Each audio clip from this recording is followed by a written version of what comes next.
s'agissait surtout d'étudier un patrimoine scientifique qui était jusqu'alors inétudié très largement. Et j'ai pensé que ces collections, elles avaient un intérêt tant pour l'histoire de la photographie que pour celle de l'histoire de la médecine. Pour faire ces recherches, j'ai d'abord recensé les multiples musées médicaux qui avaient été créés au cours du 19e siècle à Paris. Pour vous donner un ordre d'idée, à la PHP, Assistance publique Hôpitaux de Paris, c'est au moins 11 musées qui s'ouvrent dans les hôpitaux, dans tous les grands centres hospitaliers. Une fois que j'avais retrouvé ces musées, qu'on avait retracé leur histoire, il a fallu trouver les collections, et notamment les collections qui laissaient une place au médium photographique. Et j'ai ensuite étudié minutieusement les photographies. Souvent, c'est plusieurs dizaines de milliers de photographies par musée, donc c'est un travail qui est important sur l'image, pour comprendre le rôle qu'elles avaient pu avoir, tant pour le monde médical que pour le monde photographique. Les que j'étudie, elles sont conservées dans diverses institutions.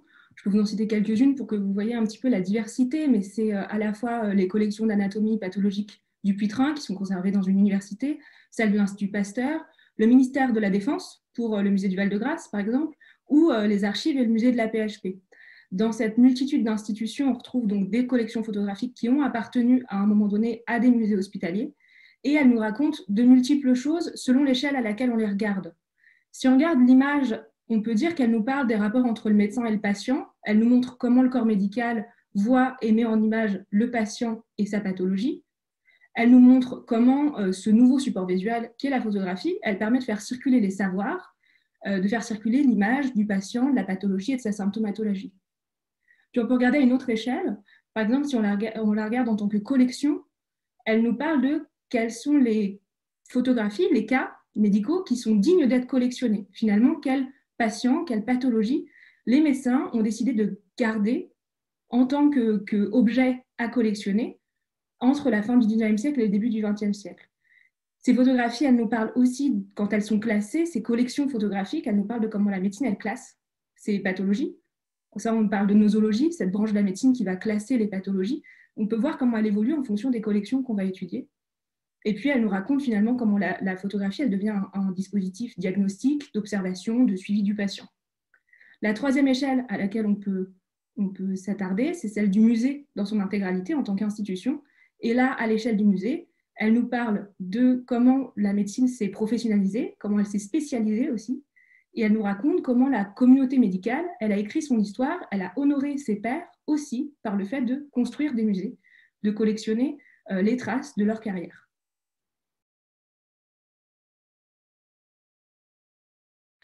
Donc, ce qu'on pouvait trouver dans ces musées, il faut dire que chaque musée a une spécialité et il est difficile de parler de tous. Si je prends pour exemple le musée d'Egerine, qui a ouvert rue de l'École de médecine en 1923 avant d'être versé au musée du Dupuytren, les collections, elles se composent de dizaines de milliers de photographies sur verre et sur papier, des photographies microscopiques, macroscopiques ou cliniques, des lames histologiques et des pièces anatomiques sèches, c'est-à-dire généralement des squelettes et des os.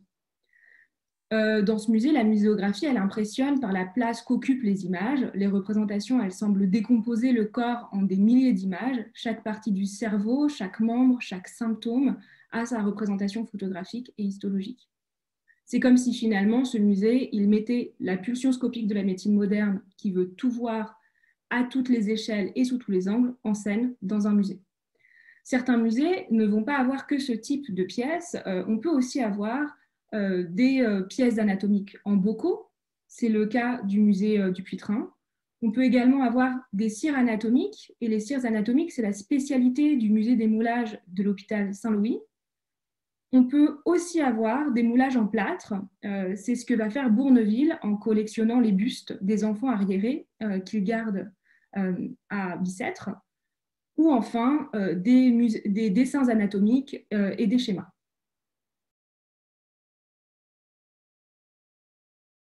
Parmi les visiteurs que l'on retrouve dans les registres, il y a beaucoup de musées qui ont soit un livre d'or, soit des registres de visite. Donc, on a quand même une vision assez précise de qui sont ceux qui viennent.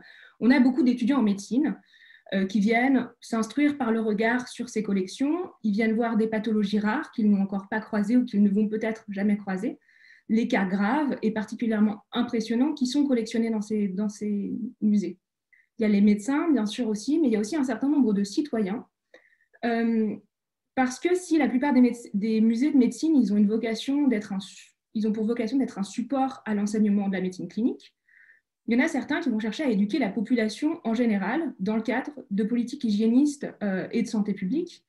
C'est le cas par exemple du musée de l'hôpital Saint-Louis qui organise par exemple des visites pour montrer les conséquences des maladies vénériennes, ou le musée du Puy-Train. Et par exemple, le musée du Puy-Train, dans un guide de Paris du début du XXe siècle, il est indiqué que si l'entrée est réservée, dit-on, aux élèves et aux médecins, il n'est en fait refusé à personne. Et dans la presse généraliste, il est d'ailleurs régulièrement conseillé d'y envoyer les jeunes adultes pour qu'ils puissent apprendre les choses de la vie, ou pour le dire autrement, pour les dissuader d'adopter une vie jugée trop dissolue. Et les images, elles ont alors le même rôle que ce qu'on retrouve aujourd'hui sur nos paquets de cigarettes. Elles cherchent à effrayer pour faire de la prévention.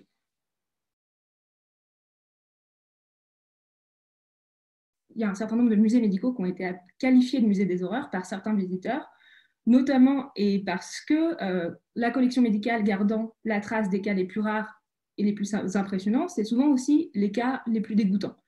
C'est le cas notamment quand vous êtes face à une collection tératologique qui étudie les malformations un peu monstrueuses ou dermatologiques avec ses pustules et autres immondices. Et donc, il n'est pas si étonnant que face à des bocaux qui représentent des cyclopes ou des chatons siamois ou face à des photographies qui représentent un éléphantiasis du scrotum ou des syphilis au stade tertiaire, c'est pas très compliqué d'imaginer qu'on puisse avoir un fort sentiment d'horreur.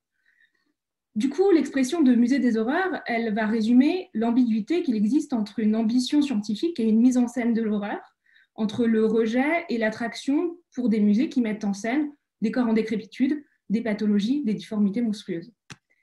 Et cette notion, elle est utilisée pour désigner les musées médicaux, mais aussi, et c'est là où il y a souvent une confusion, leurs pastiches de foire, qui, eux, revendiquent le titre de musée des horreurs.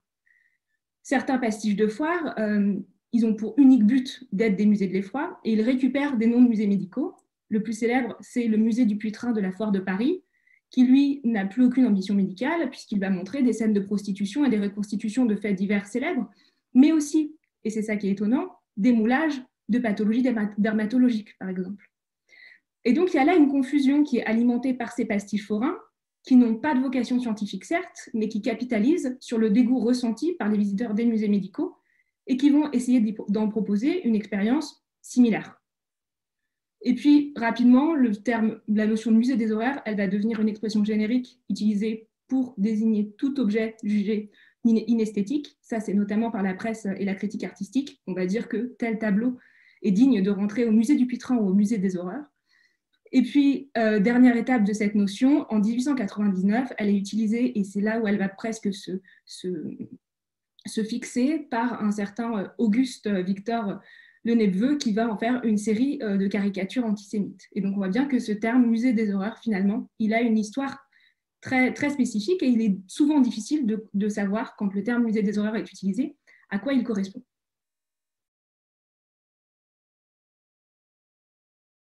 Ces musées de médecine, et notamment les musées hospitaliers, ils sont aujourd'hui majoritairement fermés, même si certaines collections subsistent et sont toujours consultables. C'est le cas, par exemple, de la collection du Puy-Train, qui est certes, le musée est fermé, vous ne pouvez plus accéder à des horaires fixes, mais sous motif motivé, vous pouvez accéder aux collections. C'est aussi le cas pour un certain nombre de musées hospitaliers de la PHP. L'histoire de ces ensembles, il est complexe parce qu'ils ont souvent été gérés en interne par le corps médical lui-même et il n'a pas toujours fait l'objet d'une grande attention patrimoniale et donc certaines collections n'ont été que peu préservées. Les pièces ont été dispersées entre de multiples institutions. Certaines collections ont été récupérées en partie par des particuliers, généralement des médecins qui voyaient les pièces traîner et qui ont fini par s'en saisir. Quelques-uns existent encore, comme le musée des moulages de l'hôpital Saint-Louis, qui est ouvert au public. Il abrite des événements scientifiques. Ces collections, aujourd'hui, elles ont un intérêt avant tout historique et patrimonial. Mais bien sûr, il y a un certain nombre de visiteurs qui viennent toujours chercher le frisson d'effroi face à une collection de moulages toujours aussi dégoûtante malgré le temps qui passe. L'expansion du domaine du patrimoine est toujours discutée. La photographie, elle a toujours eu du mal à être perçue comme un objet patrimonial. Elle a toujours un statut qui est tiraillé entre l'œuvre et le document. Ça se repère, nous, dans nos collections. Par exemple, moi, mes collections sont souvent séparées entre les archives et le musée. Les pièces spécifiques sont au musée, les pièces jugées plus ordinaires vont être conservées aux archives. Mais les ensembles photographiques de ces musées, on peut les considérer comme des domaines du patrimoine par tout ce qu'ils peuvent nous apprendre, tant sur l'histoire de la médecine, son enseignement et sa pratique au 19e et au 20e siècle. Et en tant que source primaire, elles nous renseignent aussi sur les usages de la photographie, parce que les photographes médicaux adaptent les appareils, les modalités de tirage, ils forment des laboratoires spécialisés, ils constituent un groupe professionnel qui se transmet des savoir-faire spécifiques et qui permettent la mise en image de la pathologie. Et en ce sens, ces photographies des musées hospitaliers, elles viennent devenir les sources primaires et premières de ces histoires.